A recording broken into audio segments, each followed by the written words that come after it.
Welcome to Biggest Geekest. We're your hosts. I am Joe. And I'm Randy. This is episode 206 of our show, and the date is Tuesday, September 17th, 2024.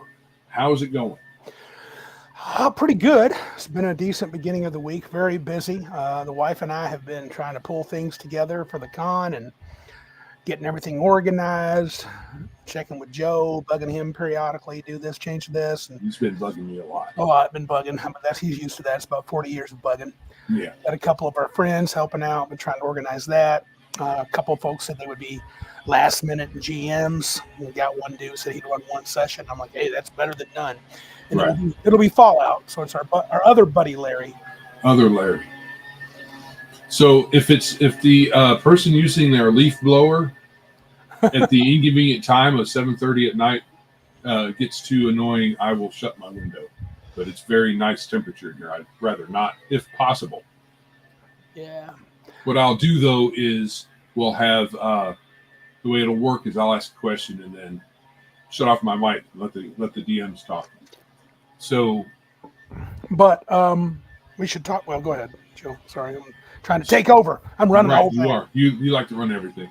So we are talking about high-level D&D tonight. But before we get to that, we're going to talk about some things that we have in store for Big Geek Con starting Friday.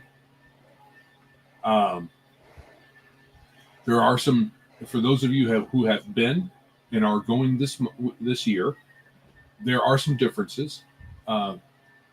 As always, we don't accept credit cards. Yeah, we can't. We don't have a facility to do that, so we just take cash. So, but there's probably, I believe there's an ATM in the hotel. Yes. For sure. There is an Uno's attached, and there are lots of nearby restaurants for food if you want, but we will be serving some food. Yep. We have a decent list of food. We're going to have hot dogs, sloppy joes, pulled pork too, right?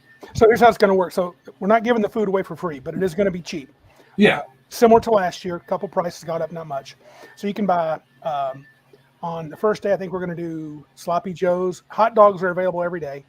Sloppy joes, hot dogs, and pulled pork hot dogs. Then whatever's left the last day, finish it up. Gotcha. So last day might be a little bit slim pickings. Whatever's left. Last year we had enough to go around. I think we ran out of something. Whatever we had last year, we had pulled pork and then something else. What else did we have? Just hot dog? Weren't there burgers?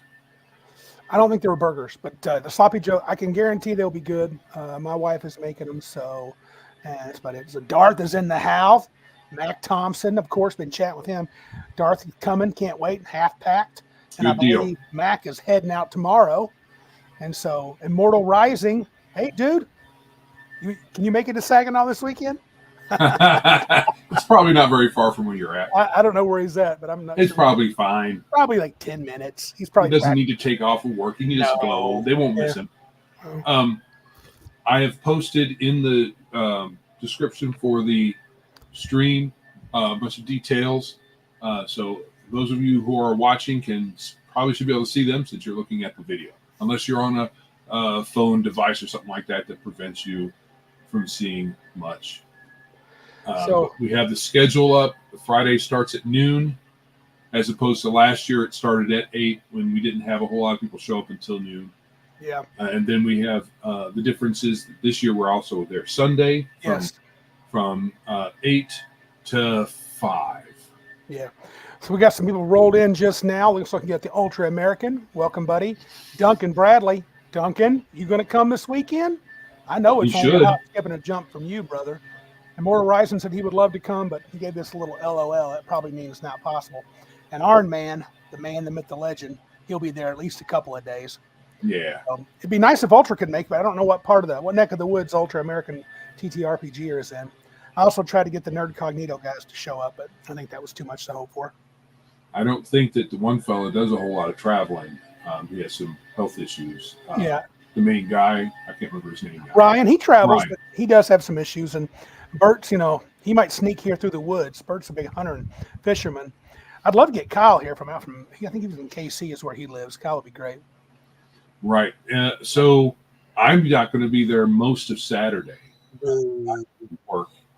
We have a benefit golf outing for one of our fellow post person, if you want to be politically correct. Right. And we don't. Our mailman, he has cancer, so they're having a freaking cancer benefit golf outing. Benefiting cancer people, man. How dare they schedule it on our day? Yeah, cancer is so.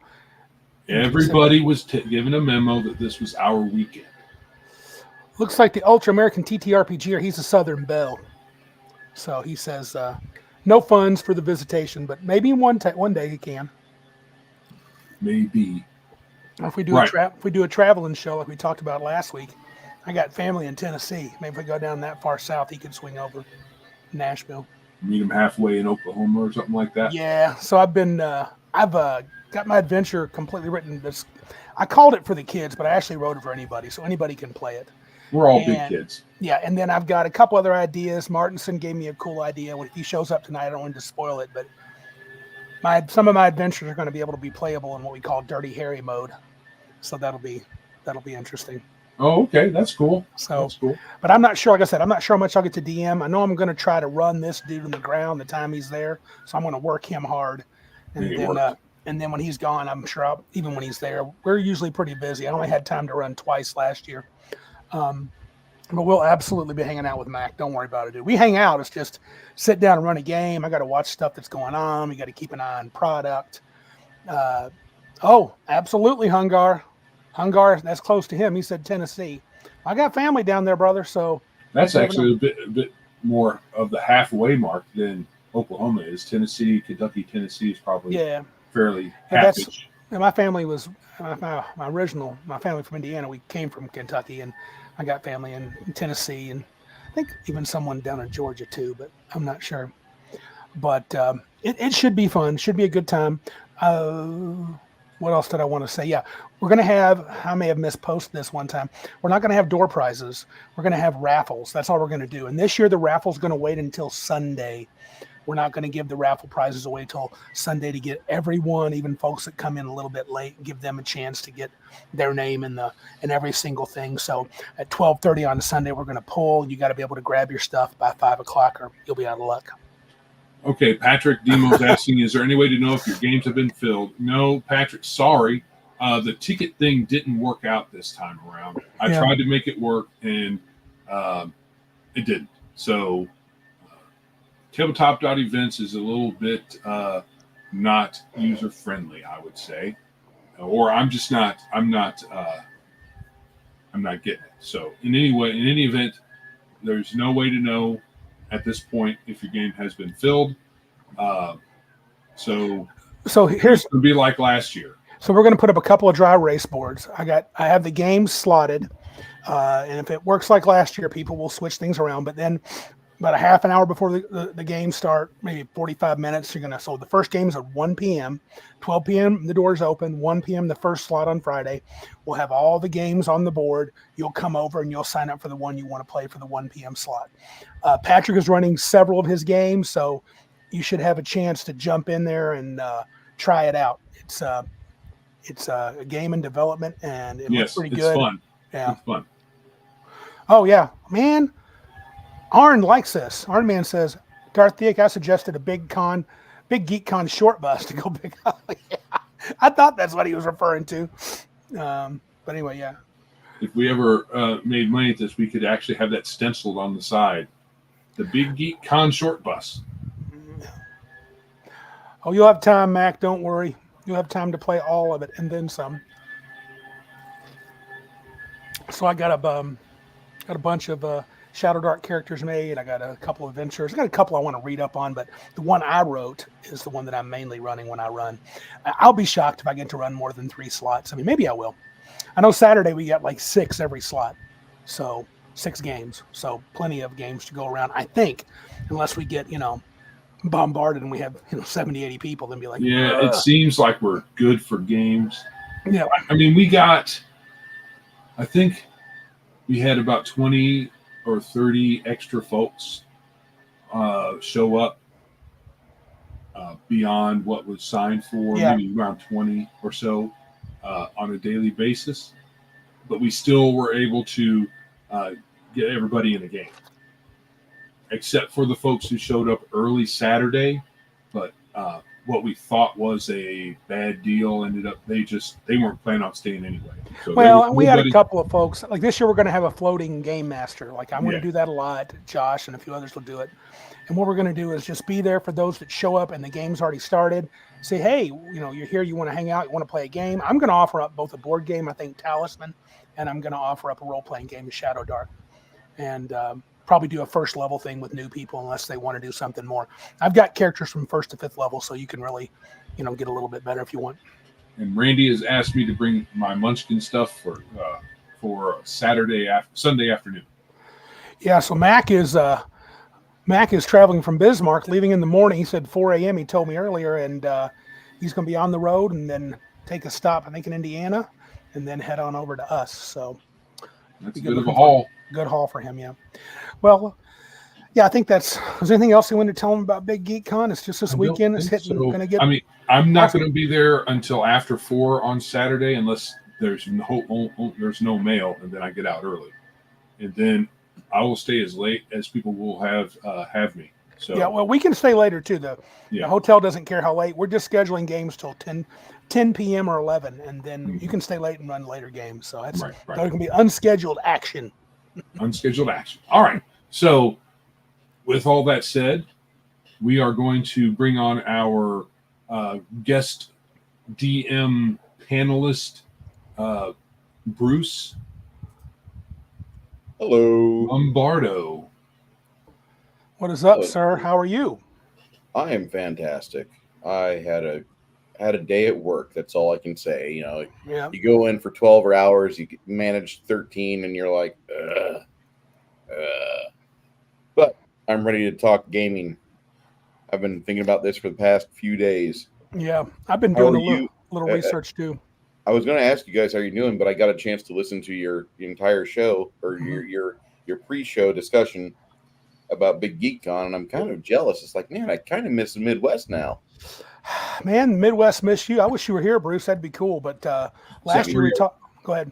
No, I'm sorry. I was interrupted. I would say like last week we had talked about Joe was like maybe we should take that con on the road, but you're down in Texas, not out west, so we'd have to do a Southwest tour to get you part of it. You do a Texas thing, and like you want to open it up to everybody, but really people that are like 800 miles away and less, and that's like still within the boundaries of Texas, will be the ones to show up. And I hate to say it. Well, Texas is gigantic. That's understandable. Fucking huge. Yeah, I'm not sure how we would do a traveling con. That would be amazing. It would be amazingly hard to pull off, I think. I think you do meetups with like a lottery funds behind you, a trust fund. Yeah, that would do it. I think it would have to be more like a like on the road meetup type of thing, but still that would be pretty expensive. And I gotta be there with y'all in New Braunfels when you guys go to Buc-ee's. What's Buc-ee's? Up until last year, it was the world's largest gas station. It has 150 pumps. Whoa! And it's got an amazing country store attached to it with brisket being cut up all day. And people brisket. Just like buy it. Yeah, I know, Mac, it's just a gas station, but it is the stop you want to make in Texas. If you see a Buc-ee's, pull over, fuel up. It's cheap. It's cheaper than Costco gas right now, I'll say that. And it's cheaper than Sam's. And they've got good food on the inside and some good memorabilia, if you like that. Nice. That is cool. Anyway, Yeah, we could. That'd be something to think about, but I think that'd be a very expensive idea. But a traveling con could become. I think that's kind of a unique thing. That'd be a unique thing. Yeah, if we could call We it could pull it con, off. I think it would probably more. Okay, so we could do a North American tour. We'd have tour dates where the con would only be one day at any one place. That might be in our full retirement. So we're ready to retire. We got things settled. Every time in the summer we'd go do a tour. That'd be cool. And then after one or both of us won the lottery, because that would be so expensive. Yeah. Anyway. Yes. Especially with the current economy. And it's not looking like it's going anywhere but worse. So yeah. Anyway, if it doesn't fall apart completely, we'll see. Hello, chat. How are you all tonight? Got a rocking chat going on. Mm-hmm. Yeah, they're all talking about all sorts of stuff. We got Balthazar back around, and him and Darth are talking about where they're at in Missouri. I know my buddy Kyle at Dying Breed. He spends some time over at Nerd Cognito. He's in, I think, Kansas City, Missouri too. I'm not sure. I know he and Balthazar are old school homies like me and Joe back in the day. Yeah. Tobacco, chips, Mm-hmm. color your own dice. Hi, Mac. How you doing, sir? Bruce, are you originally from the Midwest? I'm from Decatur, Illinois. Oh, okay. Then you are. Yes, you are. Not as wonderful a state as Indiana, but close. Actually, you get outside of Chicago, they're almost indistinguishable, I think. You really can't tell. Indiana, Illinois is a lot alike. Until you have a transaction and see your taxes. Yeah, I was going to let that slide, but that's a fact. Really? Oh, dude, when I was in the Bloomington. 2 states? I was in Bloomington. I traveled some to the Bloomington campus of Illinois, and I mean, it was weird. I was like, this looks almost the same. I felt like I knew my way around it. No, I mean as far as the taxes. Oh, yeah, the taxes, yeah. Illinois has a gas tax of 50 cents. Okay. No, it's just the road tax. There's other taxes on the fucking gallon you pay for. Do they fix the roads? No. Okay, so then screw them. Yeah, that's. They're always working on them though, especially around Chicago. If they're actually fixing the roads with the money, that would be one thing. But since they're not, screw them. Anyway, let's talk about gaming. Let's do it, man. We're supposed to be talking about high level. Apparently, those of us who like high level and those of us who play high level, like Bruce, we're wrong. Why is that? Because, well, a lot of people, they think that high level doesn't work. Man, I disagree. So there are certainly issues. So we have a list here, and that Randy put together of potential issues from various editions. And from different people who say things too. So not just me. It's not just all my opinion. Yeah. So as far as the editions go, did you want, since it's your words, I'm going to let you. Sure. Go ahead, and then I'll ask questions. Yeah, we'll just, because we'll start, you can be the high-level interrogator shortly, but with the additions for D, because we're talking mainly D&D. I mean, what other games really have, I guess there's games that are fantasy games, but most science fiction, cyberpunk, games like that, they don't have what they call high level, really, do they? High level is really a D&D thing that's maybe some other games that are like clones or clone-ish of the D20 paradigm pick up on. So we might as well just stick with calling it just D&D. I think in OD&D, I don't know if Bruce has ever looked at the white box before, but I've seen it a few times, but I've not played it. Yeah, they really cap out between 9. If you want to say 14 for the wizards, that's fine. You can. They have options to do more, but they're only in the sense of like fighters get 1 more hit point, and they start calling them superheroes at about 7th or 8th level. That's the actual title they use. And I've heard Tim Kask and a few of the old heads actually get on there and say that. Why would you want to play beyond 7th or 8th level? You're already a superhero. That's kind of weird to me that they would even. So they have the levels, but they don't really encourage you using them, which is not an uncommon theme throughout most of early parts of D&D. Right. So you don't know where it came from. Don't know where this sentiment of why play higher came from when it's built into the game, has always been part of the game. And it doesn't say, the early game didn't have a cap. It just said 17 plus or 11 plus, depending on what level chart you're looking at. Right. And the only ones that had caps were druids and monks. They had a hard cap. Monks were capped at 17, I think, and druids maybe assassins too, but I can't remember for sure for that. I'm going to take. Can I just interject here? Sure. You guys, we're all friends, and we all had the Rule Cyclopedia and the second edition Player's Handbook with the guy riding out from between the rocks and his horse, right? Yeah. Sure still got it. And all of us had the mindset that we would look through the Player's Handbook when we level up and what spells we want. Can we find a scroll of this? And about 1997, 1998, my friend Cecil just got fed up because we played these games to about 9th or 10th level with the Rules Cyclopedia, Weapon Mastery Chart, and second edition and everything else. And we had all the brown books, and we had all the books. Between me and two guys, we had all the books ever made. We had mostly all the Dragon magazines. And Cecil fucking hit the roof. Excuse my French, but he just hit the roof, and he's like, I'm tired of playing to 6th level. I play wizards. I'm tired of capping out at 3rd level spells. Done. Bruce, run a game. Run a game until we are old and gray. Yep. And that sounds similar. That sounds familiar. It sounds very familiar. The whole conversation. We played that game, and I think they got up, and this is back in the day. Hey, kids, remember when experience point levels were different between classes? Right. Yep. They were between 16th and 14th level. Right. And that's pretty powerful for second edition. That's very powerful. Yeah. We were really enmeshed in it. And I was having a ball, and then 2 of our friends of the 6 decided to move away, and it just went to pot. Yeah. And the other 3 of us that were there, one of the guys was just a consistent. He demanded special treatment. He didn't want to get the same treasure as everybody else. He wanted his own special treasure. And I'm like, not really.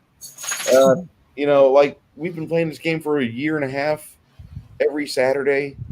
Stop, Matt. Come on, man. Just work with us. And then the game just disintegrated. And I hated that. But as an adult, I've tried to honor my friend Cecil. He's still alive, thank God. I don't know what condition he's in because Illinois and Texas are too far apart, and he's got his own schedule, so he's not going to hang out with me on a live stream whenever he can just do his own thing. But I've honored him for the past 7 years by trying to run games past 20th level. Oh, okay. That's interesting. And I've not gotten there because of TPKs. Sure. Except for COVID, TPKs. Immortal Rising said he's been playing the same homebrew world for 20 years roughly, and I asked him what level the highest level PCs were. You mentioned that, or who was it? No, it was Mac made this comment, which was interesting. He says, we never had problems with high-level games. The monsters got worse, the enemy gangs got bigger, the traps got deadly, the treasures got ginormous. Yeah, but at some point, I remember, and this may have just been me in first edition, you remember the Vampire Werewolf, Joe? The vampiric. Did you play in that one when I created a vampiric werewolf? Yeah. And you guys kept calling it a ringer. And for some reason, I actually took that to heart, and I got a little skittish about adding too much to the monsters to make them tougher. But you probably needed to. Oh, for sure I did. Yeah. And it wasn't until second edition. Well, sorry, hold on. You needed to mush those two things together to challenge us. Is Correct. What I meant. Yes. That's correct. Neat. Yeah. Yeah. And in second edition, during my Planescape era, Bruce, if you keep it track, they had the Hellbound box set, and they showed how you could make the demons and the devils wizards. Some were natural sorcerers, some you just tacked on wizard levels, some you could switch their powers out. And I was like, hold on. I love the Hellbound box This set. is free reign. And so then I'm like, okay, you're 16th level, not a problem. And when we beat them, Yep. And I was like, where's their spell book? They're devils. They're really smart. They don't need a spell book. Yeah. Yeah, that was a little cheap. Beckme did give it a shot, though. I'll be honest with you. I thought Beckme, of all the editions of D&D, you might say first, but I don't think so. I'm going to give first a nod on one thing, but then knock him down. Beckme made the Immortals box set, and they literally changed the whole game around. Yeah, it's not really the same game, but they were trying to play super cosmic level, like cosmic level superhero type stuff, which is more than fair. I think that's a really, I think if you're going to have the levels in the dang game, you ought to play them. Right. First edition, they didn't really have any challenges beyond 8th or 9th level, in my opinion. Short of making them fight demon lords and archdevils all the time. I thought once characters got to 12th, 13th level, the monster manual became practically useless, and you had to get very crafty with it. Though they did have. What's Patrick saying? Patrick Demo says, I think that scoffing at high-level play comes from players and GMs who think that every session has to be the Tomb of Horrors or every game has to be a DCC zero-level gauntlet. Yeah, there is that. I think that the idea is that our characters are supposed to be like that in a way, as in, what's it called? I can't remember the name of the show. Come on, old man. Yeah, I'm old and I can't think of the thing I was trying to think of. I'll probably have to come back to me because Die Hard. Yes. Okay, so we're really playing against. We're all like the John McClane. John McClane. You're like John McClane. You're getting beat down and you barely beat down the whole time, all the time, and we don't have shoes. Look at that. Advanced piece here. Got to give it a plug. Mm-hmm. So that's what we are supposed to be. We're supposed to be the underdog all the time and have almost nothing. Yeah. All he had was a wife beater, a pair of jeans. He almost didn't even have guns until kind of the middle of the movie, and he had cut up feet most of the time too. So yeah. That's supposed to be our D&D game. Patrick follows up. Not sure why you can't let the players be the Avengers every once in a while. DMs know how to challenge them without chaining them down. Yeah, you can do that. And, that's first edition Pathfinder. Yeah, that's true, and that's a quality version of third edition. Mike Thompson, to me, half the purpose was to get to high level. Agree. Yeah. Immortal Rising finally answered me. He said, DMing for 25 plus gets crazy, but that stuff is rarely done. We focus on under 20 and usually cap a campaign at 25 if it goes that long. I think there's something to be said. Joe told this to me. Well, you did it back when you were in Maryland and you had so many games you were playing in. High level play may not be every single. Once you get to 18th level, there may not be an adventure for you to play. You might run a series of adventures. Listen to what I'm saying. Once you get to 18th level, you don't have to keep going higher and higher. And high-level characters can take so much energy to play. I could see having high-level characters at 18th level once they got their dominions, the wizard's got his tower, maybe his tower's in the astral plane. You're doing mighty things, but I don't know if mighty things are always happening for characters of that level, especially if you are focusing on a single standard fantasy campaign world. Right. So you could always. Does that make sense to you, Bruce? What I'm saying? Let's say you have 4 sessions a month. One of those is the high level guys on the game world. The other ones are the low level guys, or whatever ratio you want. The idea was that it's not. I'm not saying this is an absolute or anything like that, but it seems that some folks can't do the high level thing all the time. So the solution is to have your game world account for that by letting the players have multiple characters. The and high have level downtime. might be the main, and then during their downtime, you can play other characters. Shadow says AD&D was made for 10th level and above. Look at all the hirelings and followers you got. Yeah, but it was made for what? Yeah, I don't know if I agree with that. I think it wasn't made to challenge you. It was made for you to be the Lord. It wasn't made for you to go out on adventures with a group of 15th level characters. And when I say it wasn't made for that, I mean, it didn't seem to, there wasn't much. I mean, you could argue this is a newer person's perspective. I'm taking the perspective of, I don't want to call them the blue hairs, but just younger folks. You're 9th level fighter. Hit points are done. You're a 10th level wizard. Hit points are done. Yes, I know you get one more per level, but if you're not a caster, what do you got to look forward to? I mean, you say, well, base attack bonus bump. Okay, that was it. I'm not pooping on AD&D. I'm just saying a newer player could look at that and go, yeah, I could see why you'd get bored going from level 9 to 18 in AD&D. Plus one hit point, plus 1 hit point, plus 1 hit point. Right. And then once you get past like 10th level, most of the monsters aren't challenged. And that's something that we were going to bring up, but we got sidetracked. Sure. So you're talking about old D&D, and you talked about 9th to 14th level. I talked about me and the Immortals. Mm-hmm. So what was the first edition perspective? Well, I thought first edition, I agree with Shadow on one hand. I think first edition had the capacity to do high level. They just never focused on it. But near the end, they have this module called the Throne of Bloodstone Pass. I wish I could show it to you. I have it on PDF, but I can't get my stupid present button to work right. It's probably, as Joe said, probably a Mac issue. But here's what they said. Listen to this. This is in this module. It says, we've been encouraging you to moderate your lust for power and to play characters that are a little more lower key. First and foremost, game balance is much easier to maintain when the power levels of players is kept to reasonable levels. Yeah, it's easy because all you have to do is use monsters out of the book as written. And they said another reason is our desire to maintain the illusion of reality. Really? They say that. I don't think I get that. I'm not sure reality is not beaten down by 7th level. Oh, yeah. Maybe earlier. There's no illusion of reality. There's a kind of, maybe they're trying to say verisimilitude without saying it. Yeah, but you can have that at high level play, right, Bruce? Yeah. Gravity's still gravity.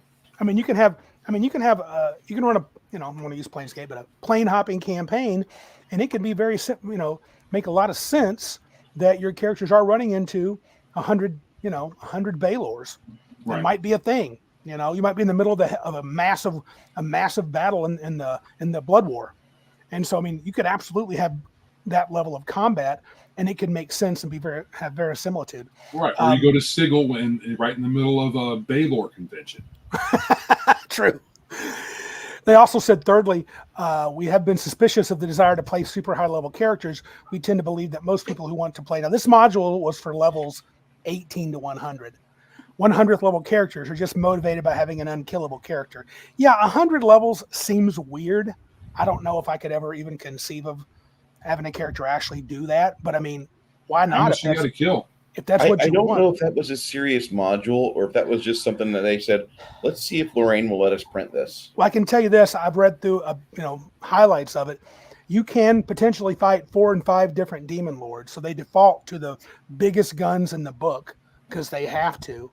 And you'll fight Orcus, and he has a souped-up lieutenant. There is a Terrask. Orcus has, and then they call it a Terrask in his little dungeon. There's a Terrask down there waiting for you to fight.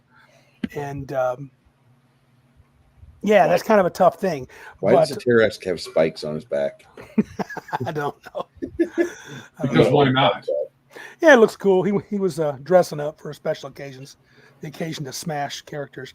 I don't think second edition, and I'm not pooping on the Throne of Bloodstone. I mean, it's about a 70-page module, and it's got a lot of good encounters. I'm going to read a little slower. There's stuff in that module. There is some good stuff, but it seems like an adventure where you're just fighting. Now, instead of having orcs and ogres and trolls and demons, now you have demon lords in the rooms. I mean, you literally face, if this means anything to anybody, Yanagu, you face Kachi, you face Zugtamoy.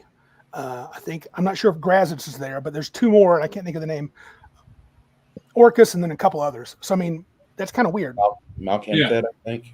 The other thing about that 100 level thing is it works out the best for the wizard. Oh, for sure. Because we were talking about this before we came on stream, that wizard's magic missile does 100 hit points minimum. Because there was no cap in first edition, and it's a missile every odd level. So you got 50 missiles, 50 D4 plus 50. Yeah. 100 hit points hits hard. And at 100th level, he's going to be casting, 20-something of those? I mean, actually, in AD&D, what's her name? Tiamat has 88 hit points. Oh, that 100th level wizard would kill her in one shot. Well, I'll tell you right now. On her home plane. Well, this is weird. They don't let them progress much beyond 20. They say that 100th level wizard only has 7 first level spells. But you are talking about. That's not true. Well, according to this module, that's the pre-gen character. Okay, well they're lying. Well, they also do some things like there's not much difference between a 20th and 100th level character, except for your 20th level wizard in the module has 30 hit points. Where's my first edition book? 100th level wizard has 177 hit points. Yeah, so I don't know how they pull that off. Well, that hit point difference makes a lot more. Is more bang for your buck for the wizard than the fighter, but both of them still benefit pretty good. But dang. Later, Balthazar. Minimum of 100. You're good, Balthazar. See you, bud. Okay, they're right. 7th level. Seven. I thought for some reason I thought there was 9. They just stopped it. Well, they just stopped. They said it's no more advancement. And I guess that's okay. That's a weird. Oh, I got you. Let's 7 first. Yeah. Right. 29th level wizard has 7 spells 1st through 4th, and then 6 5th through 9th. 5th through 9th. Yeah. Killraven makes a good point, and Killraven, I see your point. I'm not skipping it. It's really good, but I think I want to save that to later because it's really significant. I don't know if you see it at around 8:04. Let's bring that up later. But I thought second didn't do much better, though Planescape helped a lot. Planescape took you to a place where you could play high level. I mean, the planes, you can't get much better than that. You can literally go out and do like that Throne of Bloodstone, but you can do it in the Abyss. So. Right. Actually, sorry. Go ahead. Shadow and Sun says we progressed the wizard's spell table up to 50th level. Right. So a lot of people had solutions for that if they ended up going higher. I'm pretty sure that there was a book out there in the AD&D days that the Arcanum. It may have gone past 29th. I want to say it was the Arcanum. Yeah. Let me do a search on that real quick. Well, I have it right here. 100th Arcanum, right here. No, not 100th Arcanum. No? Nope. And in second edition, they did pump the dragons too, so they were a lot tougher. So I think you got more bang for your buck in the mid-high levels, like levels 9 to say 15. You could play pretty handily in second level, but a lot of folks didn't. Right. But anyway, so I thought second was a little better than first in terms of really encouraging higher level play, and of course third edition. Out of the book, and I would include Pathfinder this too, though Bruce is going to argue me this. I think just straight out of the book, you have to do a lot of dancing once you get past 6th to 9th level to really make appropriately challenging characters. What I mean by that is you got to take the advanced bestiary like Bruce had, and you got to do templates, and you got to do all this calculation. I mean, granted, once I played long enough, I would just give the creatures whatever the hell I wanted, and that's what they did. I mean, I would do it beforehand. I wouldn't do it mid-game, but I'd say, okay, this dragon can do this. I know Bruce likes to use templates and things like that, and I'm not pooping on them. I just think the game, for a lot of people, it required too much homework. Yeah, the base game doesn't include challenges for the high-level characters, at least not many. I disagree. Sure, go ahead. And the main reason I'll say it, and as a guy that plays Pathfinder, you still have a 15th level game going, 16th level game now. Been running it for 3 years, but you curtail you curate what you allow. I allow the entire core rulebook in there, but in the game world, sorcerers are really not approved of by the general populace, thanks to the PR movements of the Wizards Guild. The Wizards are like, these guys. They're new, they're untested, they don't know what the fuck they're doing, they just get spells. You see me study for 30, 40 years, I'm middle-aged before I come out, and I can cast a cantrip to blow your shutters shut. Right. But I think the game works best when you have the narrative elements helping you with the rule set. Yeah, you can create your halfling dog rider if you want, you little min-maxing piece of shit, but I'm going to tell you, I'm going to look at the bestiary and the core rulebook together, and I'm going to be like, all right, well, the Displacer Beast now has 5 levels of Barbarian. And just because Pathfinder is built with a 3.0 engine, there's really no impetus for you to not do that. It's just real easy. You slap one together, bam, and Yeah, it just add stuff together. Yeah, that's it. And that's the beauty of. As much as I despise Pathfinder for a lot of the extra stuff that they do, Pathfinder did succeed at making a game to where a GM that has a few extra minutes can put templates on, or if he's got a half hour, he can make a multi-class level monster and really just sock it to the players. And that's I'm not saying you can't, Bruce. I don't think we're disagreeing. I'm Okay. saying I don't think it was quick.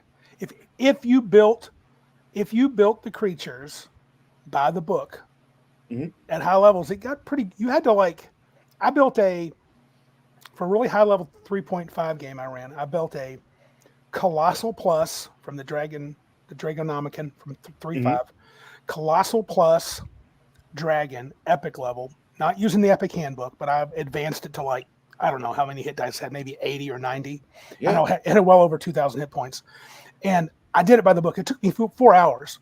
And I wasn't like a schlub, but that was back when I was being slavish to, I wanted every skill point right.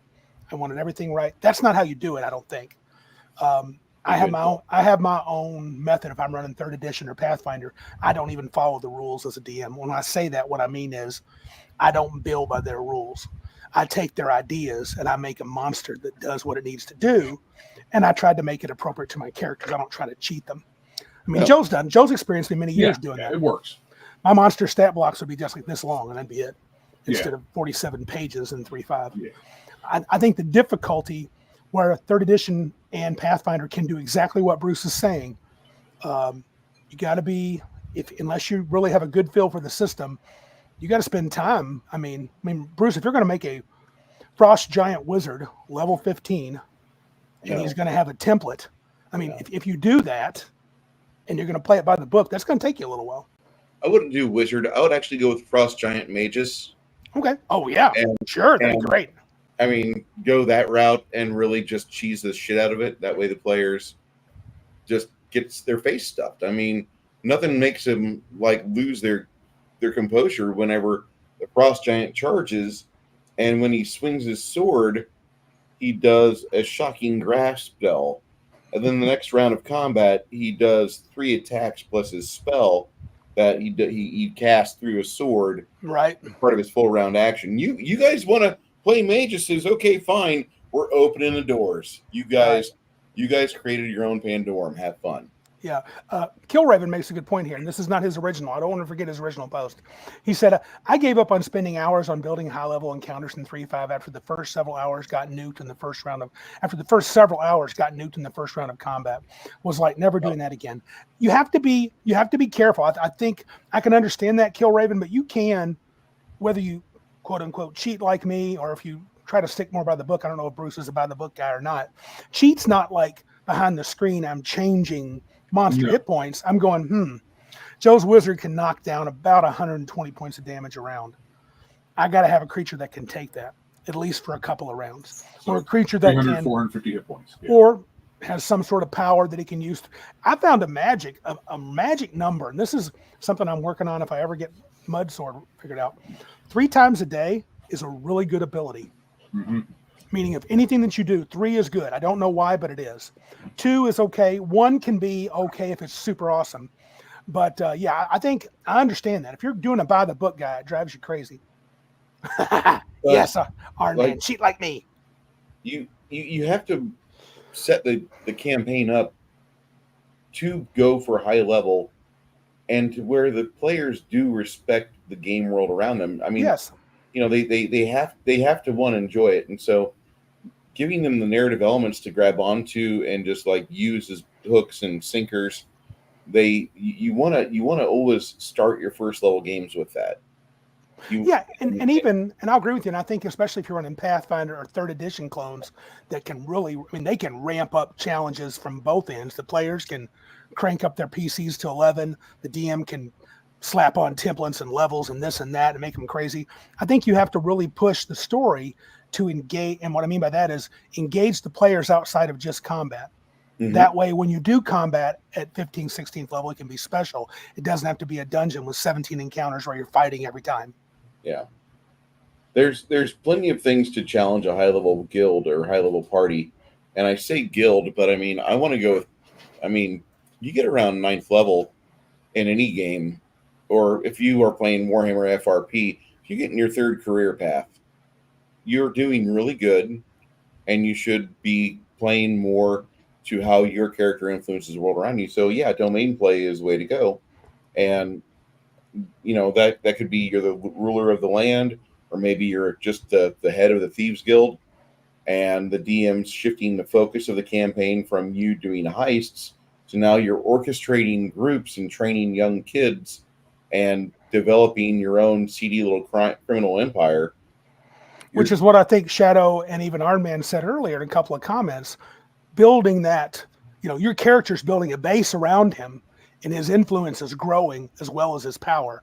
I just don't know if you can have every week. You can't have rampaging. Well, I guess you could, but it seems weird. It seems weird to have rampaging magus, frost giants coming out of the woodworks every other session. I mean, you've already given us. You've already talked about how things can run with that, but you don't run it every week. Every other week, you alternate. I agree.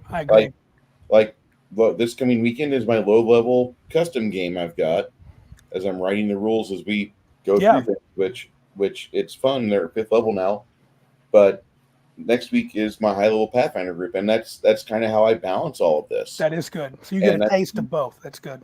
You have your spinning plates, and you learn how to do that. You learn how to challenge the players when they're low level, and then it's not about the mathematics of combat. If you give them a reason to fight, a reason to want to go and challenge themselves to improve the world around them, that in and of itself is 2/3 of the game. Right. So if you have an organization like the Red Wizards of Thay, sure, right, the group's goal might be to thwart them at every turn and at some point destroy that organization, which would be a high level endeavor. And if Joe's mage says, I want to create a staff that's going to be an artifact well beyond the power of the staff of the Magi, I want it to have my name and be remembered for eons. I mean, that's a cool goal for him. There's lots he has to do to even begin. He's not just going to get a cool staff and start throwing crap into it. He's got to accomplish things, do mighty deeds. He's got to influence people. It's if you're going to create an artifact, it's got to be more than just I made a magic item. Right. Yeah. Darth Thick is talking about making to where you have a game that has more puzzles, more thinking man's questions, and it's not all about the initiative. It's not all about the die roll of how many points of damage you do. And that's the main thing. And if you can give the players a reason to adventure, whether it's on the continent that you started the game on or plane hopping, you can kite players into a campaign with the lure of either treasure or new experiences or just exploration. Some people just want to go outside their county. Yeah, they want to check stuff out. Right on. Mac Thompson says this, which I think is good to remember. You have to remember in the old days, D&D was still kind of geared towards a war game mindset, hence building castles, having soldiers, minions, henchmen, retainers. And I think to keep that in play is great. I think there's absolutely nothing wrong with that. In fact, it should be part of the game. But I wonder when the characters reach 20th level, I guess maybe they're retiring. What if you're 20th level and you've found a potion of youth and you're like really only 26?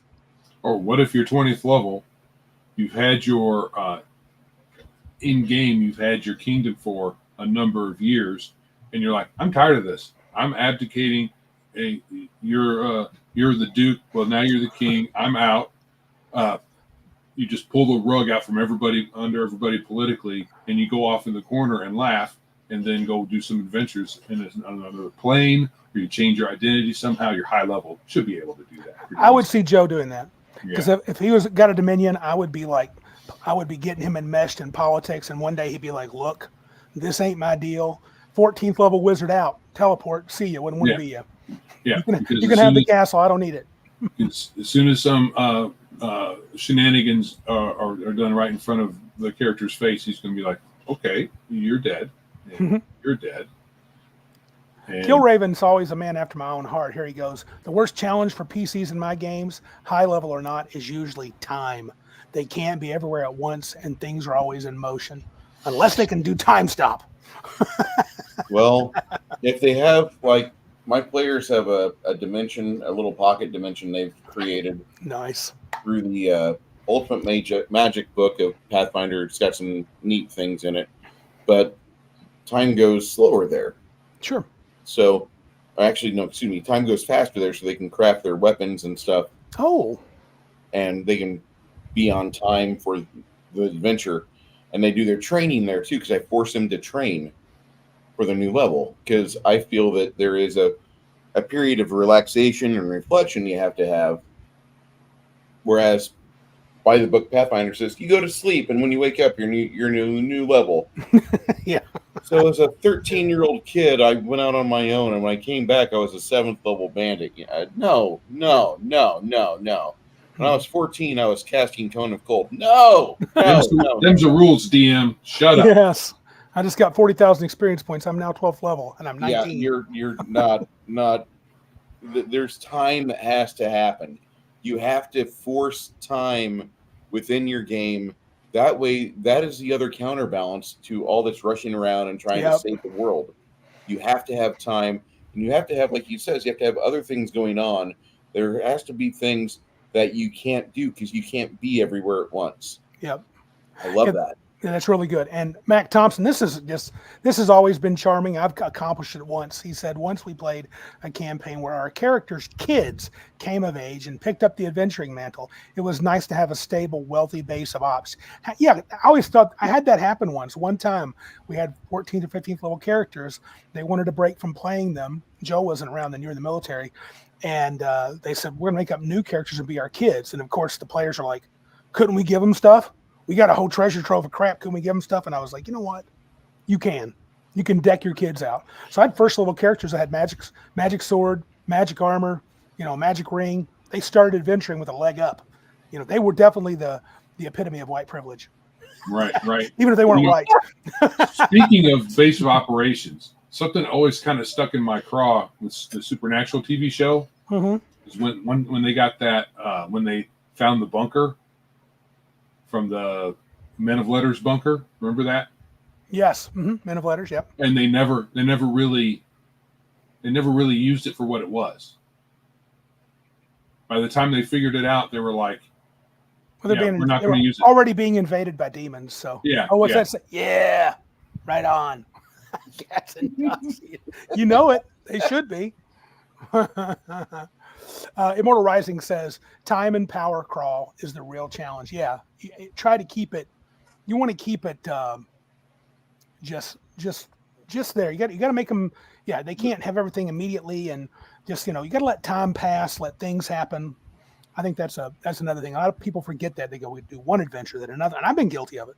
One adventure, then another. Then another. No, that's kind of your thing. No real break time. I've done that. Yeah. No. Yeah. Whenever. But okay, back in 2000, 3.0 came out. I screwed up. Didn't get into it right away. Should have, but was still playing my second ed. Got into 3.0 and 3.5 time, but we started running the Sunless Citadel. Yeah, good adventure. Great adventure. And after that was over, we immediately started the Forge of Fury. We didn't take a break. Right. And narratively, I think it hurt us because, there were things like, I'm 3rd level now. I want to go and hit on the girl that I love from high school or from my hometown. I want to go spend some money at the market. One of the girls like, I don't want to go in another crawly, smelly dungeon. I want to go and, just live better than what I've ever lived before in my life. Yeah. And they never got a chance to do that. And I was such a shitty DM. I'm still not a great DM. I bet you're awesome. But we all learn. It's a learning process. Yep. It's kind of like miniature paints.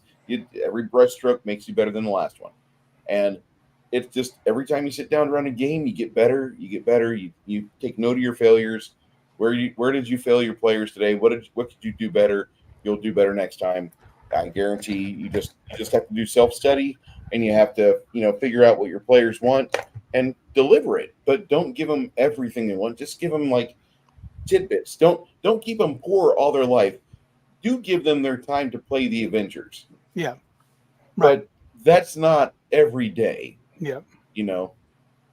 What are you doing tomorrow? Oh, we're going to fight 3 Mariliths and probably one of the avatars of Orcus, if not Orcus himself. We're in Rapanathuk. It's just a little dungeon you may have heard about. Yeah.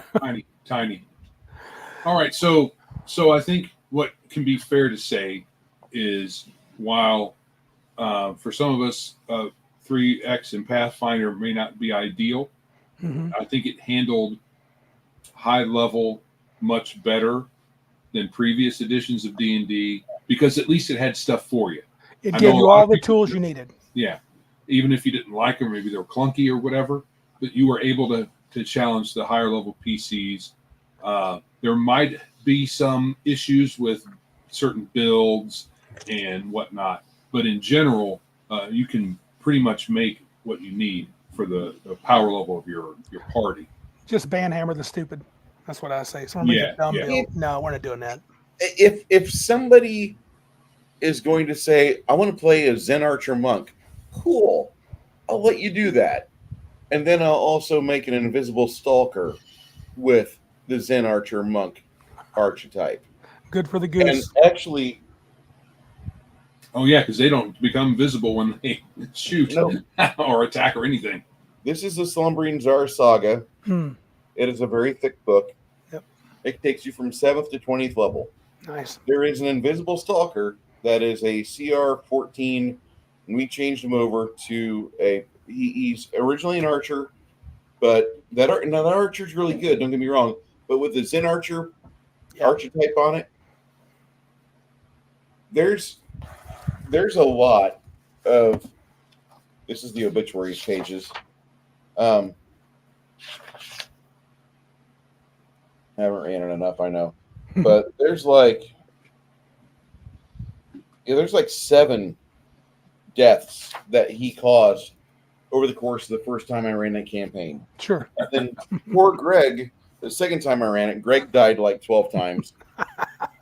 I mean, it's just a fun campaign. If you want to run high level, ask around to old DMs what were the modules that you got high level on. And there might be guys from the 3.0 days that never went to Pathfinder. They're like, we just played the original 8 blue books, Forge of Fury, all the way up to Bastion of Lost Souls. Which was an awesome high level adventure. That, for high level adventures, that's probably one of my top 5.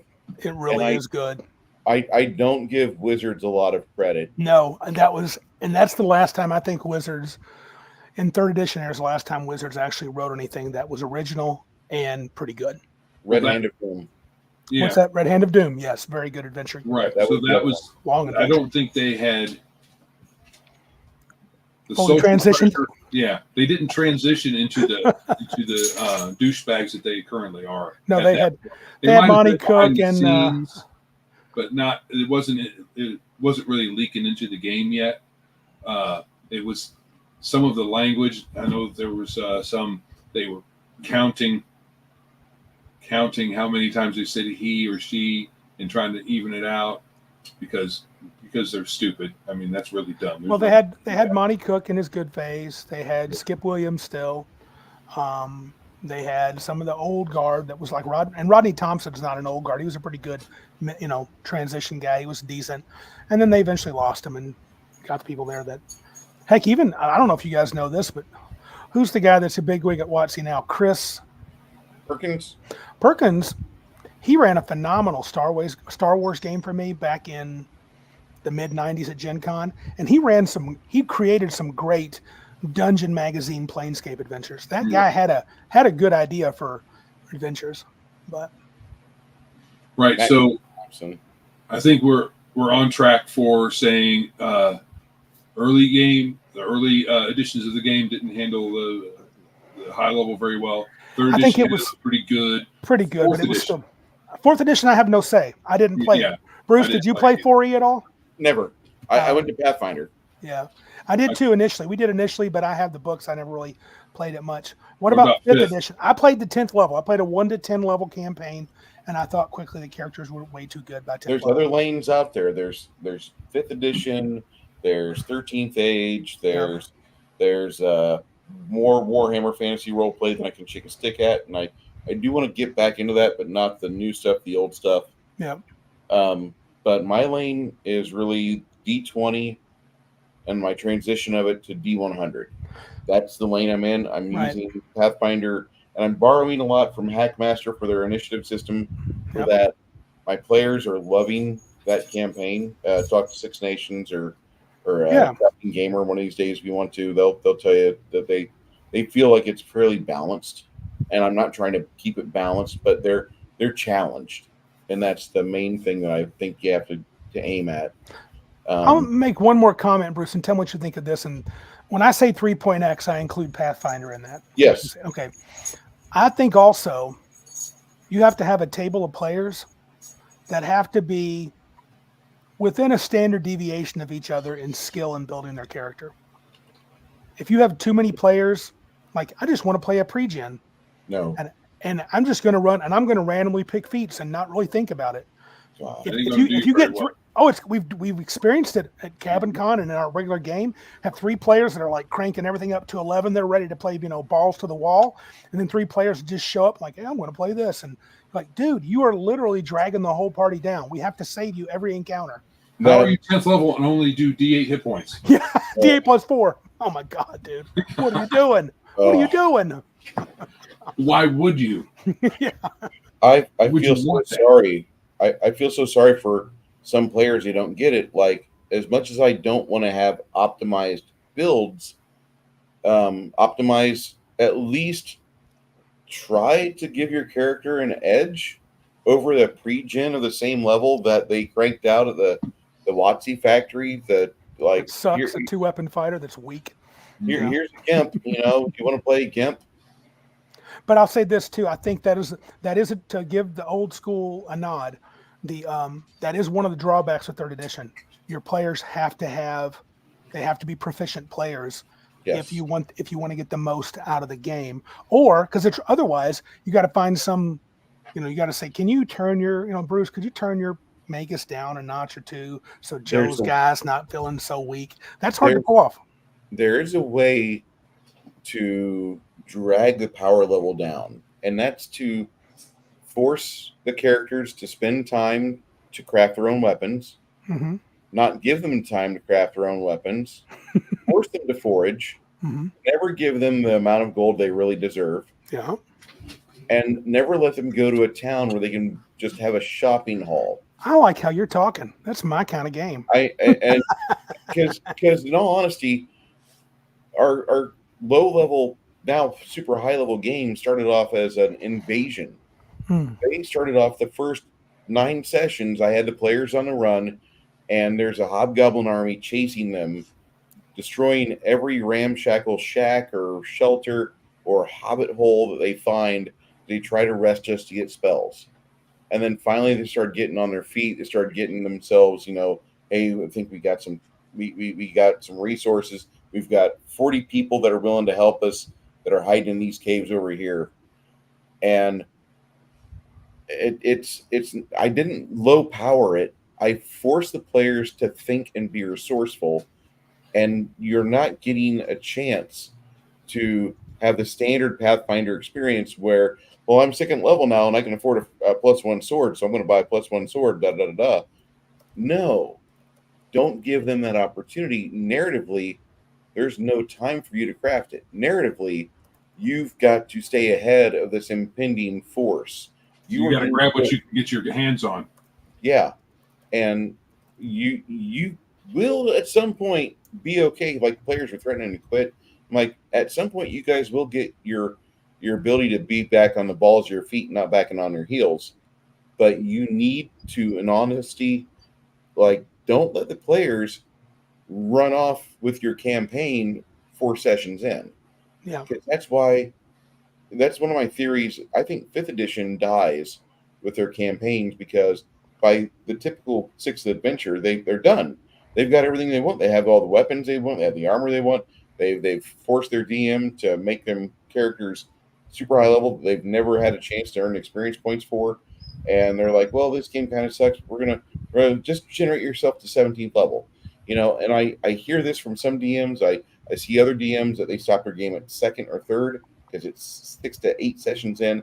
The player's just kind of bored of it. If you follow the DM's guide in 5th edition and only give magic items out as they suggested, I mean, you'll literally only have a +1 sword at 10th level. That's no joke. But I think it's hard to do that as a DM because you're like, okay, we got 2 +1 swords in the group and we got a healing potion. Darth makes this comment.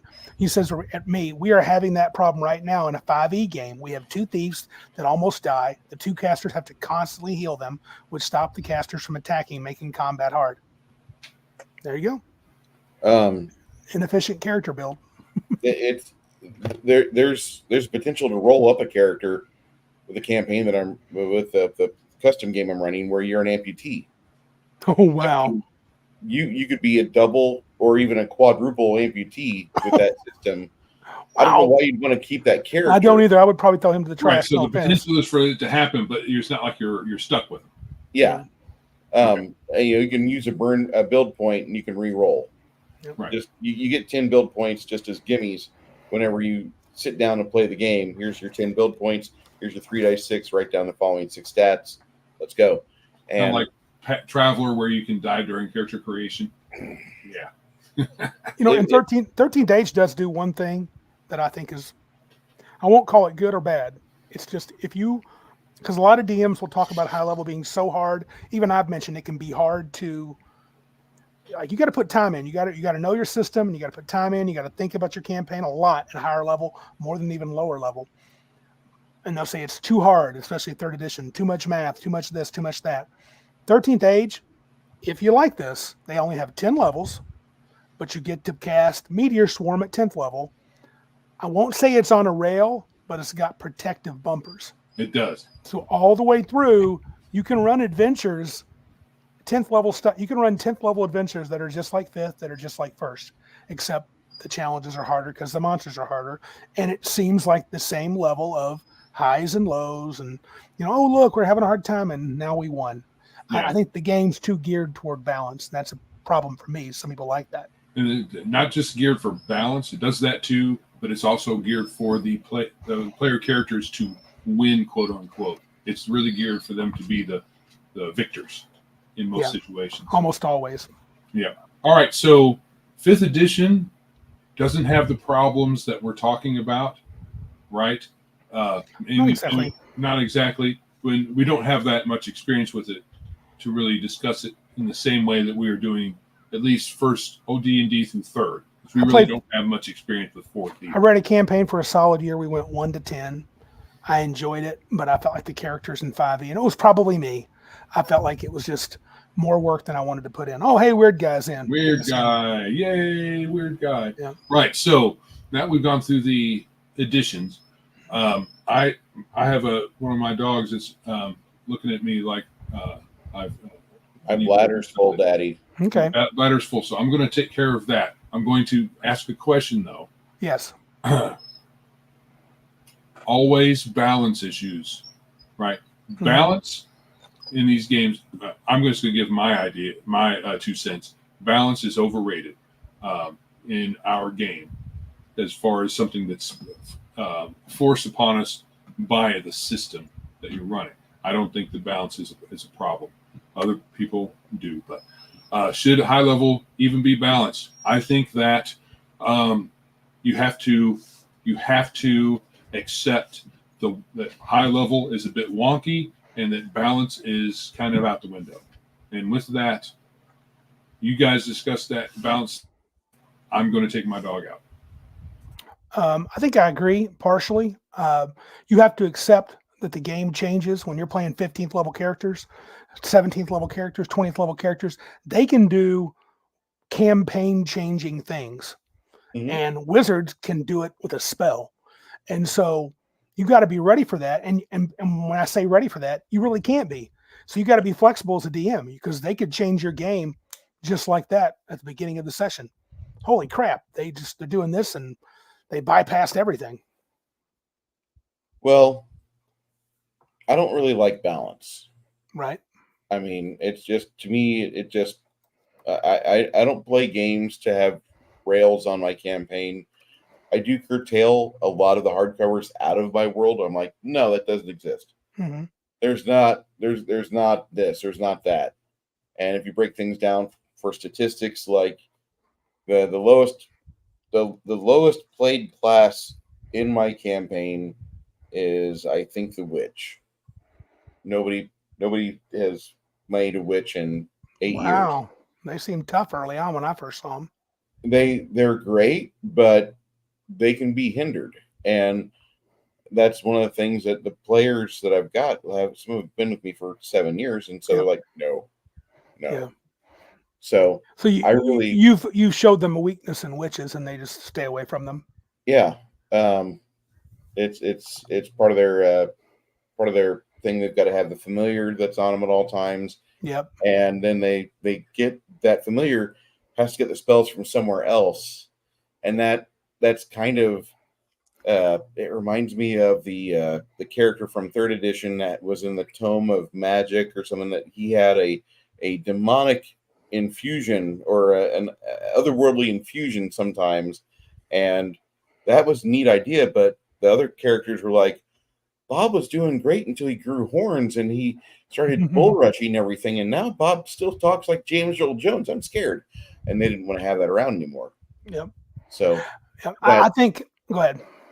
No, it just have to have kind of like that narrative balancing act. And the other thing is the balance. The narrative balances the things out quite a bit anyway. Mm-hmm. But if you have a campaign world that has a reason for you to really not play sorcerers, maybe you should try this type of wizard over here. Yep. Well, I don't want to have a spell list. Why are you fucking with magic? That's a good question. Like, why? I want. Well, I don't want to have to track my. No. A weird guy made a comment, and I kind of agree with him. And I thought it was perfect, but then I had to read it fully. I wasn't sure. He said balance. That is the GM's problem, not the game. Okay. If you have a cyborg warrior with the thickets armor and a bum, make a mission that lets the bum gets to do something interesting. Okay, I'm cool with that, as long as the players are cool with that. I think in many games, especially in D&D style games, everybody wants to be able to fight. And sometimes, like in that situation with the samurai and the bum, that may not be the case. But you can homebrew an adventure, create your own adventure, where you can have something interesting for each character to do, for sure. But if you run modules, I mean, it's hard, especially in the 3rd edition era, to say, yeah, I'm going to bring in a super gimp character and I'm going to run with these really high-powered characters, and I always got to find something for them to do. Well, the something they're going to be doing is they're going to be their lackey. They're going to be holding their stuff. Yeah, because, I mean, after a while, it's just how it's going to be. You created Nodwick. Congratulations. Yes. I don't mind a party of gimps. If you're all going to play gimps, like 1st or 2nd edition AD&D Bard, if you're going to play, everybody's a bard. Hey, cool. This is a different campaign. We're doing a tour. Yeah. You know, that's kind of different high level game there. Yeah. We're playing at Wembley, dude. Yeah, exactly. Rock on. But the other thing is there's other games like Cyborg Commando, or what I prefer just to play is Palladium. I don't really like the way Palladium went on a few things, but Palladium Fantasy's badass, but it's not balanced. And then if you're going to stick with Palladium, you've got Rifts. Yes. So like you have a dog boy, somebody else is playing a cyborg. Timmy over here is playing an arcane line walker, a ley line walker, and then Jamie, because she's a DM's girlfriend, she rolled up a gold dragon hatchling. And someone else is a plain human bounty hunter. Yeah. That can be a headache, but I think as long as if players can accept that. Look, if I play a pacifist monk, I'm probably not going to be good at combat. And so I need to accept that in fights, I'm going to look a little lame. But like Weird Guy said, there should be opportunities for my character to do some things in the game. If everybody agrees that character fits the group. I got to look up something real quick. Yeah. There is something to what Iron Man's saying. Yeah. I don't want to see a game where like we have to protect the GIMP at all costs. No. I don't want to see a game where we have to prop up the GIMP like Kamala Harris, can't let him fall down. I don't want a game like that. But I think what Weird Guy is saying, you can have things to do for characters that aren't that, but in a 3rd edition classic D&D campaign, it can be really hard in 3E to, and even Rifts, it's kind of wild if you let everything go in Rifts, can use any book. Watch out. There's no telling what they're going to bring to the table. You've got quite a set of balls there, Game Master. I want to get Killraven's old comment back at 804. I thought it was good, and it brings up a question. With how experience points worked, that's back in the day in 1st edition and 2nd edition, there wasn't a single person who had a legit played a character anywhere near that level. I agree, and I also hate that part of it. And what I mean by hate is I'm an old man, and so I want to be able to play characters at high level without having to wait for like, a month and a month of Sundays, as it were. So I'm not a big fan of classic experience point charts. But he's right. If you played old AD&D, I don't know if you could say 100th level character. No way. You died of old age at 43rd level. Sorry. Correct. It would I was almost there. I could almost cast to maximize Meteor Storm, but then my bladder, it killed me, got cancer. Dude, I'm trying to remember. I think it was like at 13th level or 14th level, the druid had to get 1,000,000 XP. Yeah. So like, I don't know if there'd be enough hours in the day for you. I guess if you played old school, maybe if you played old school D&D since its inception, 1st edition since 1978, 77, whatever, and you've never stopped and you played every week for 12, 14 hours, maybe if you had a character that didn't die, maybe he could make it to 40th level now. Maybe. I don't know. That'd be tough, dude. You'd have to be really dedicated. Let's go historical for just a second. Mm-hmm. Desmond Doss. You know who that is? I do not. Okay. He was this young kid that he went and joined the Army during World War II. And he was a conscientious objector. He did not want to hold a gun anytime he was on duty. It just wasn't what he wanted to do. And he was paired up with a very interesting group of guys, the 77th Sustainment Brigade, which was a weird, it was an experiment because the Army was seeing these 18-year-old kids get farmed out of the military into active duty from the boot camps, and they weren't really doing well. And so they said, let's have an entire brigade of older guys. And so the Sustainment Brigade, the 77th, was this group of guys that they were an experimental group. They went through boot camp. When they did their marksman training, they excelled. They got their sharpshooter or their expert pens. When they did their ruck marches, they excelled. And so when they started pitting them against other groups out of boot camp during these little company games, they did funny things.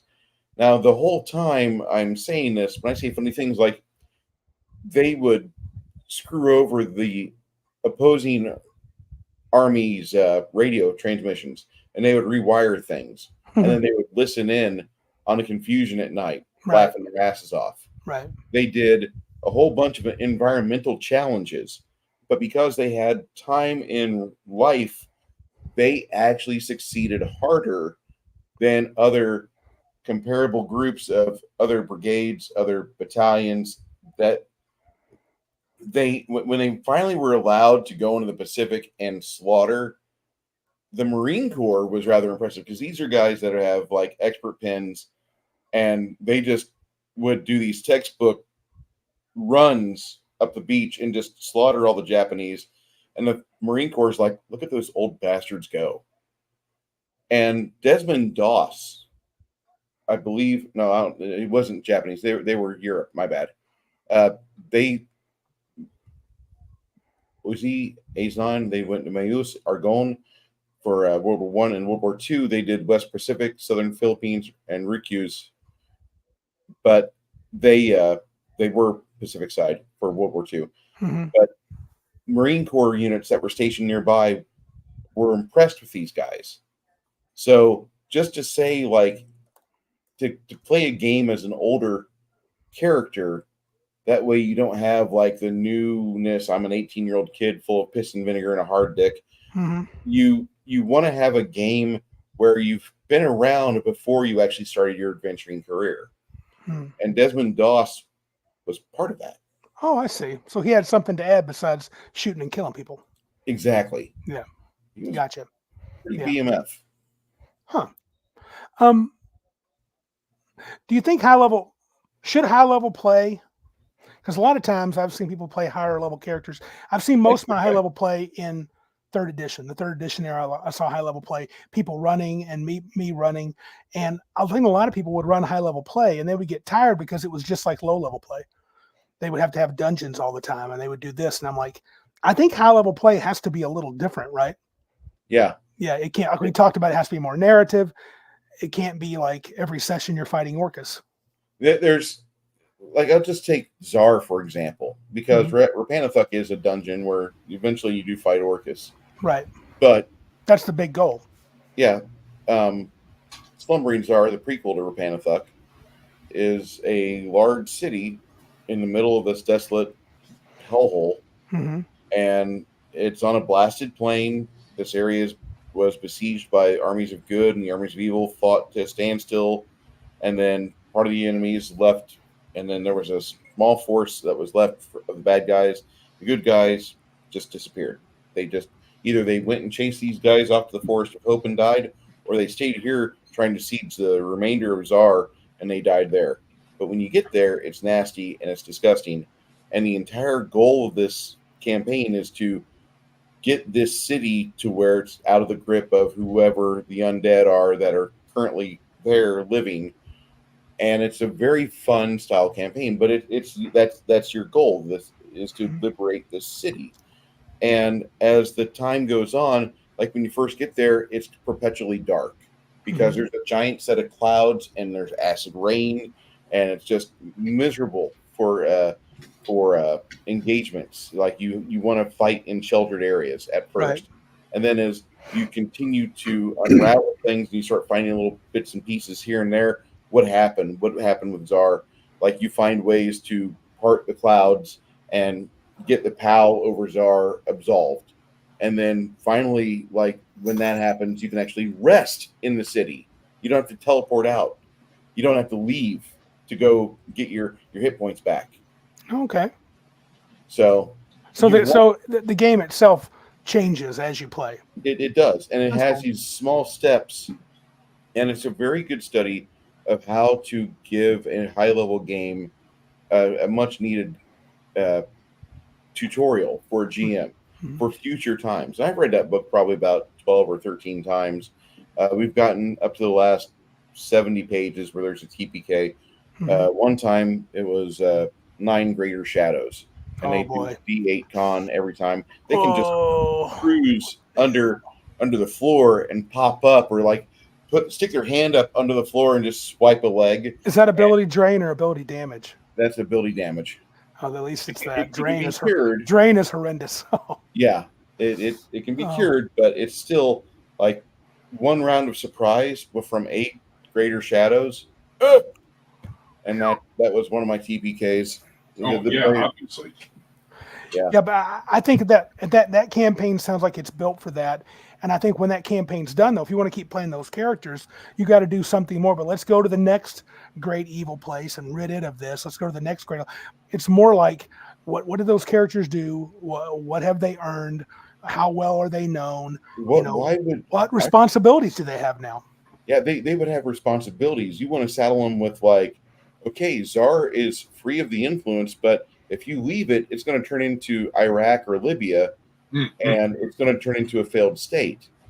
You need to stay there or keep your hand over it and make sure that it doesn't fall back under the sway that it had before.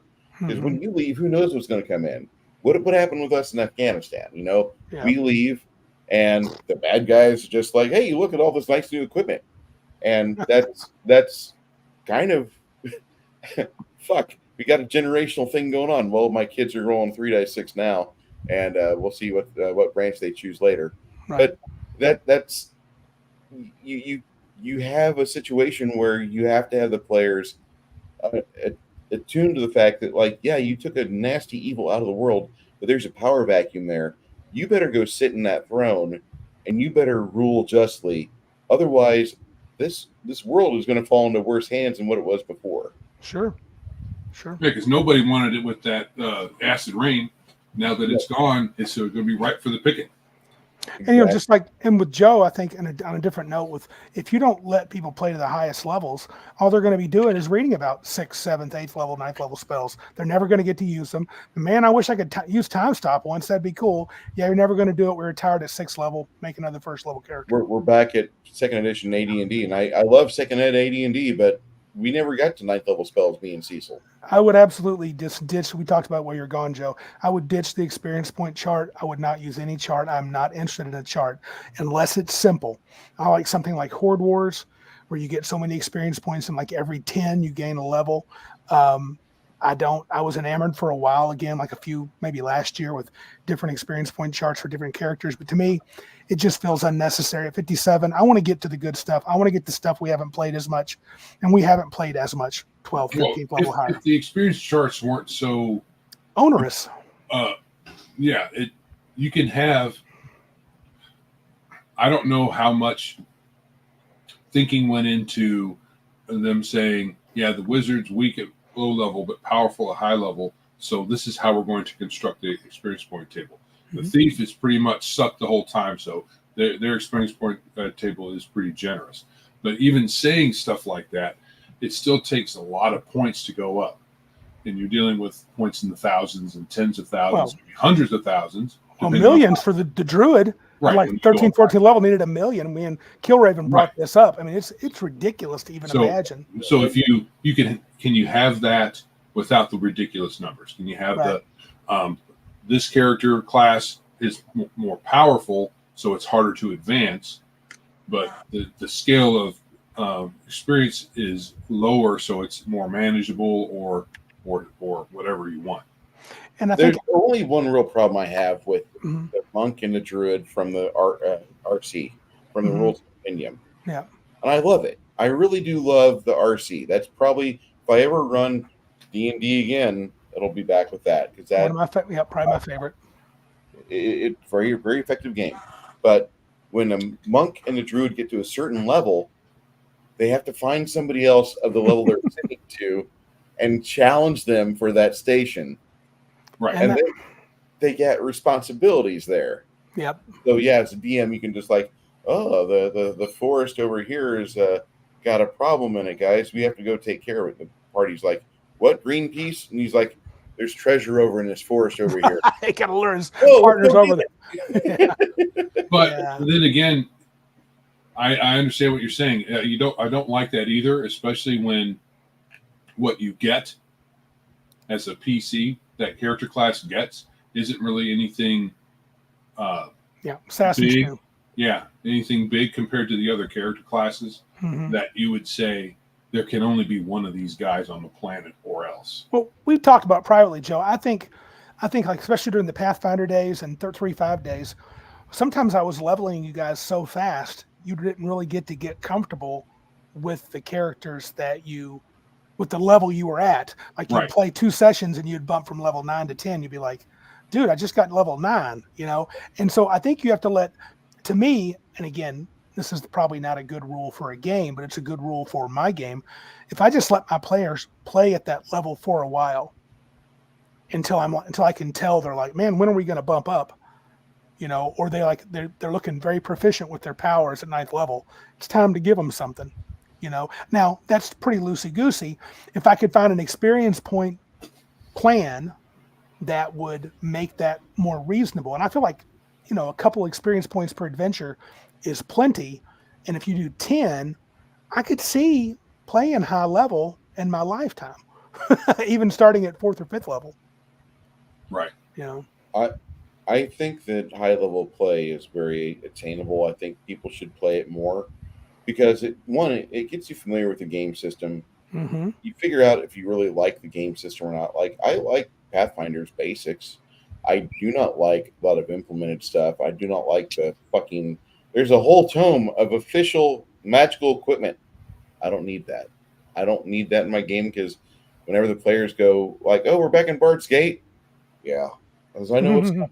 If Bruce, if you turn to page 271, second column, third down, that's what I want. No. Yeah. No. Weird Guy says if you level up as a GM Fiat, which I'm implying that, I'm saying that, you may want to wait until every player has used their latest ability a few times before you jump to the next level and get more abilities. Yeah, I hate to say GM Fiat, but I'd like to find a system where we're not tracking 200, 300, 400,000 experience points. That would be when it's the DM being comfortable with the next level. There's no other. I mean, there's a lot of different words you can use for it, but it is fiat. It is milestone. Sure, it is. All those things are synonymous in this case. 100%. And is arbitrary. Right. You have a feeling. It would be better to have some sort of thing like Weird Guy is saying, so that you have some sort of.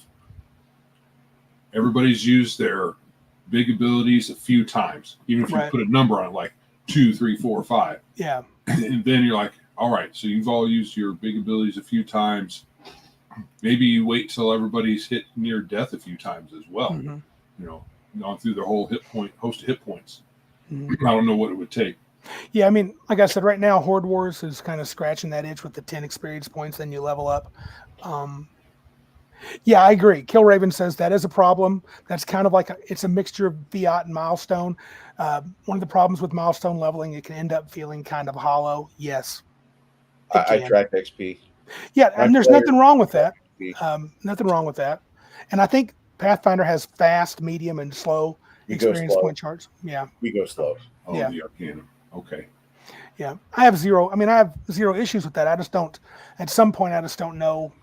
I don't want to wait forever to get there. But here's a question, and I know Joe is supposed to be asking, but what do you think about starting a campaign with 9th level characters, 10th level characters? If you know the system well, fine. Yeah. It depends on how well you know the system. If it's you're just picking it up, no. Even if you don't know it that well, no. Or you do it, and then you go slow from there. So then you learn the system, right? So you can, but you might say, if you don't know the system very well, and you say make 9th level characters, you might totally screw it up. Yes. Like give fresh people the 3rd edition handbook or the 3.5 handbook of Pathfinder and say make a 9th level character, and then you're going to have a lot of people with characters that are not much better than pre-gens if they don't know the system. Yeah, I think that's true. Oh, Ultra corrected me. He said Horde Wars is 12 XP, not 10. That's right. Everything's 12. And the Horde Wars guys will be there on Friday, Saturday, and Sunday to run lots of Horde Wars. So there'll be lots of good games running. So at least there's probably going to be at least one session of Horde Wars running each time slot. Mm-hmm. Maybe not the last one, and maybe not the first one. Oh, really? That's I don't know. It depends when they get there, if they're ready to roll when they come in. Gotcha. But it'll be close. But the last one, I feel like they're leaving early on Sunday, but I'm not sure. They may stay the whole time. So. Gotcha. Yeah. Anything else you wanted to ask us, Joseph? What are the questions, Joe? All right. Okay. So you guys talked about balance, which is not a huge deal. Mm-hmm. High level's too hard. I think we covered that too. Yep. Game does not put much effort in developing high level challenges. We kind of covered that with the various things. How do we fix high level? Well, Joe and I have our own issues, but I don't know if that would depend on the game. Yeah. Do you play Pathfinder straight from the book? Bruce? No modifications?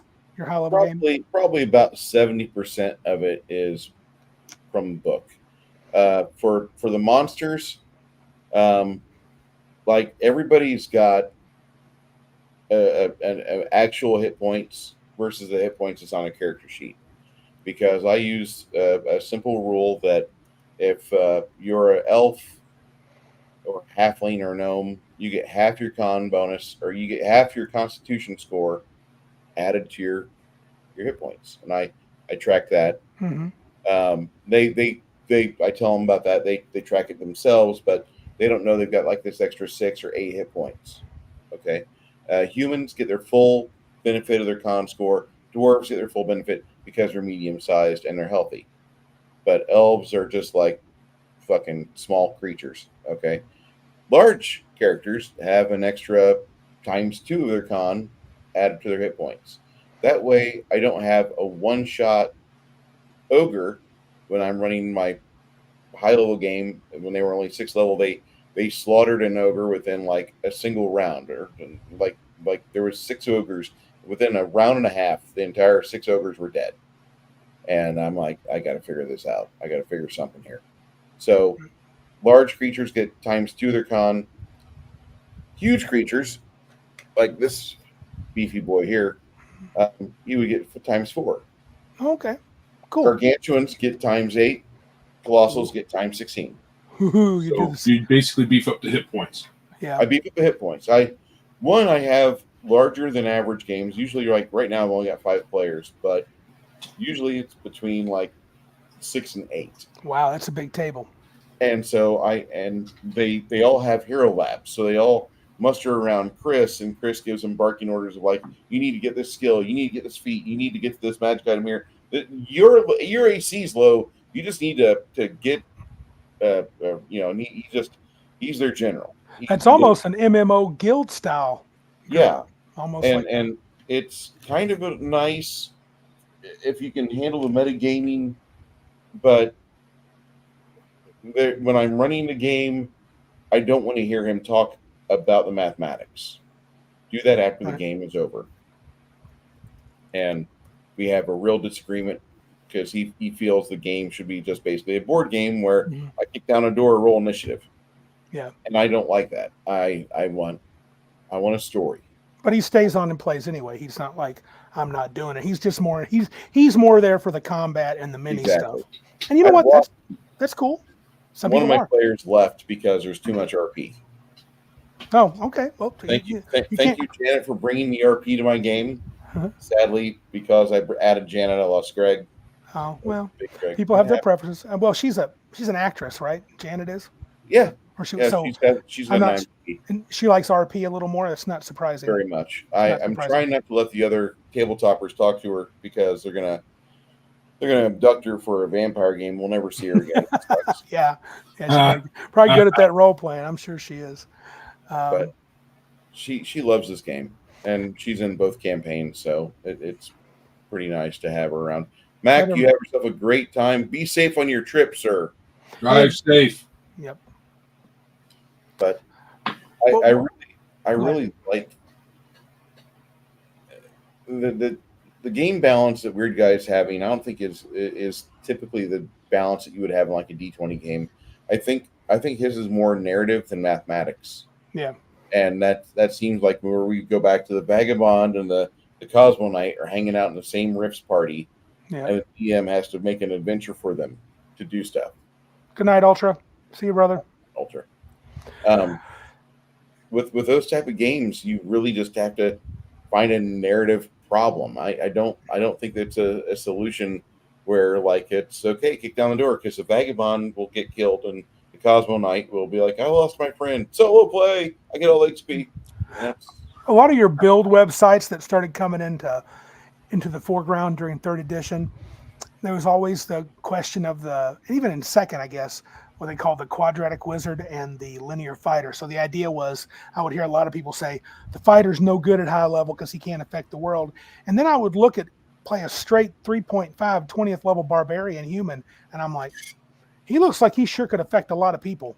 Right. At 300 hit points and his damage of doom, where his modifier to damage is 3 times bigger than his bonus than his dice that he rolls. And there is a point though, because the higher level that the game gets, the higher level the wizard gets, the higher level spells that they have access to, the potential for having wide-ranging effects within the game world seems to be weighted towards the casters, especially the wizard. If you pull it back, Joe, to old school pre-WotC, and you're playing 20th level party, I mean, we've said it before. The thief is kind of garbage. He's kind of garbage. I mean, but only in the combat. Well, actually, the magic super makes him superfluous. Right. All his abilities are superfluous at 20th level.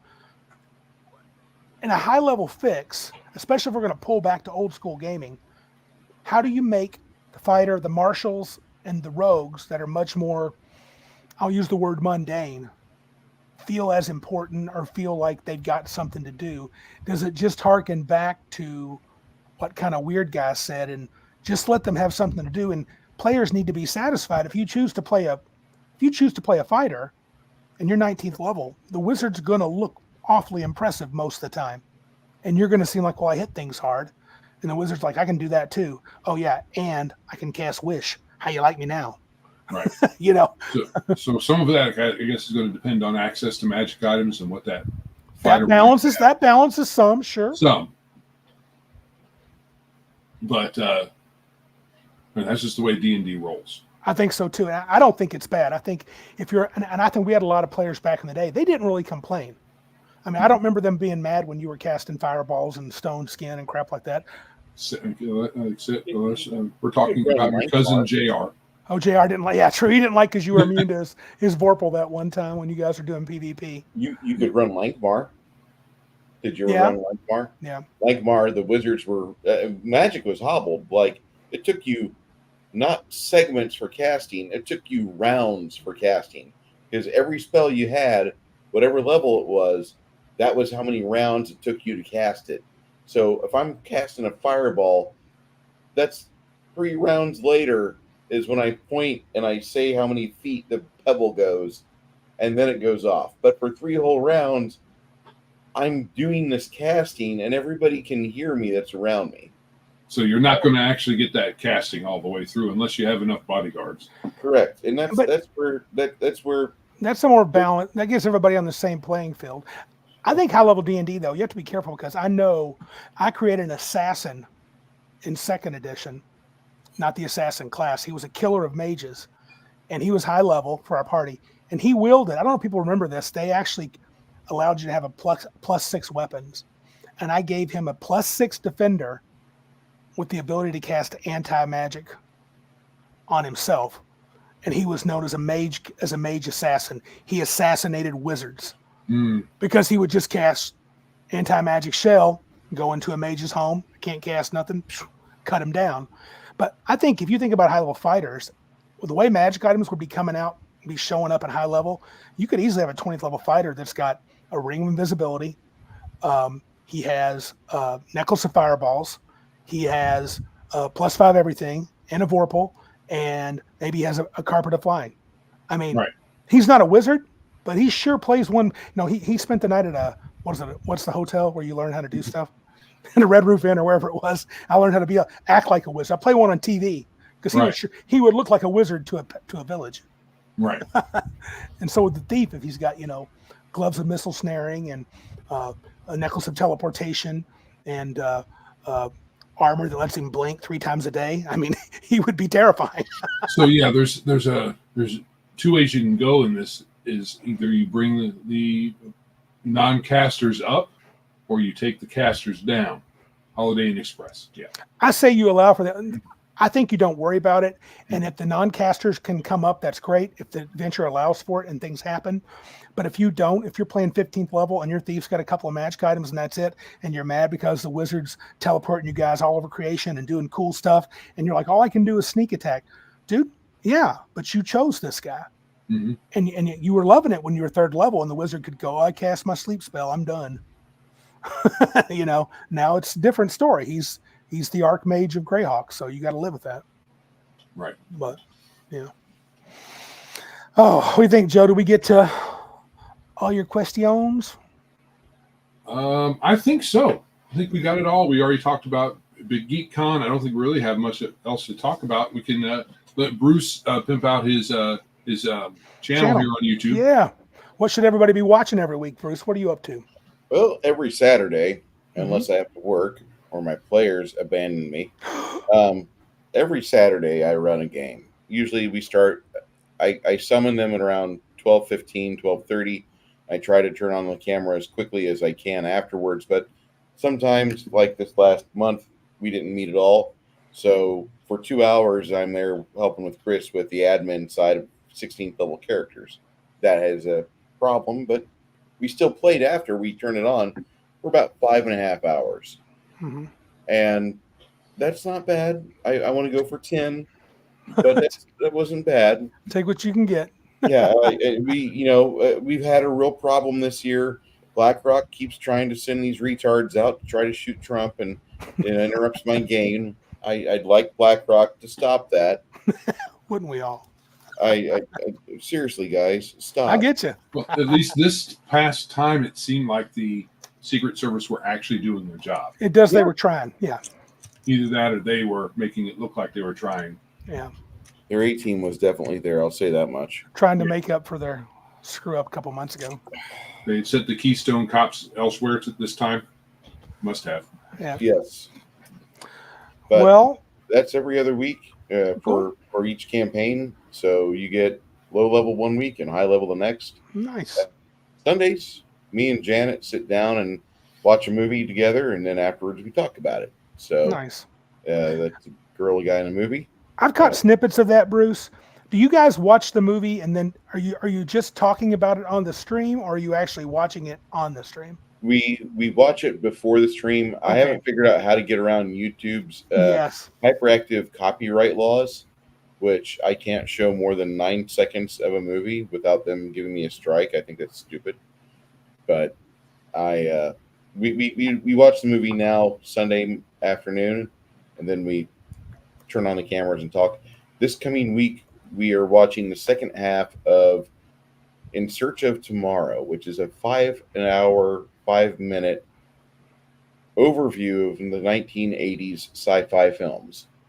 So if you like the sci-fi genre, if you were alive back then, you get to see some snippets of movies, and you have a bunch of people come and talk about their experiences on set and what it was like to be part of this golden age of film sci-fi.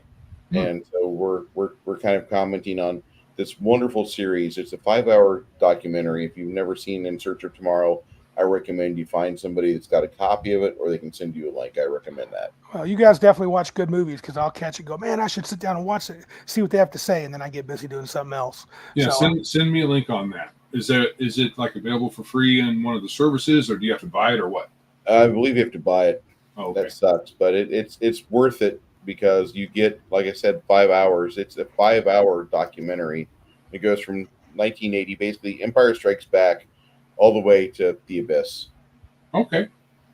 Good night, Larry Elliott. See you, bud. All right, Larry. Well, it's about that time, Joe, don't you think? Yeah. So just to be clear, his channel is Bruce Lombardo of Dick's Division, unless you change the name of it. Nope, same channel. Same channel. All right. I think we're good. Well, let's tell everybody that next week we will have an announcement. So come on by. We after the big Geek Con report, we're going to have a little an announcement. I would say it's kind of big. It's kind of big.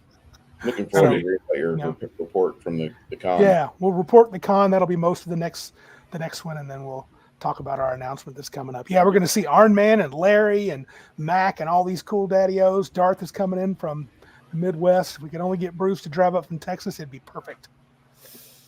You didn't do that one of these days. That's a long haul, brother, but we would love to have you.